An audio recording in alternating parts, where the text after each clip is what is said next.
qui se lancent, mais surtout qui souhaitent rester cyber en permanence.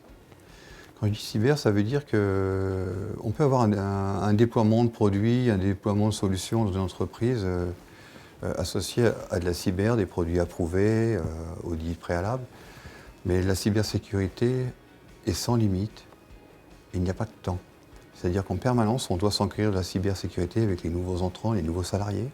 Un salarié qui quitte l'entreprise, on doit bien s'assurer qu'il n'y a plus de connexion depuis l'extérieur.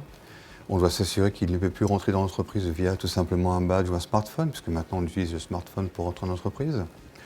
Mais aussi, ce qui est important, c'est, je pense, c'est de sensibiliser les salariés dans leur ensemble en leur faisant comprendre qu'ils protègent avant tout leur outil de travail.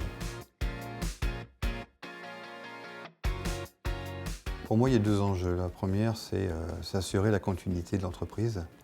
À un certain moment, quand on prend en considération la cyber, nous pouvons le bloquer sur le plan industriel, mais aussi avoir des soucis dans le monde des objets connectés, des produits connectés. C'est prendre en amont la cybersécurité quand on développe un produit. Aujourd'hui, on a ce qu'on appelle New Security by Design.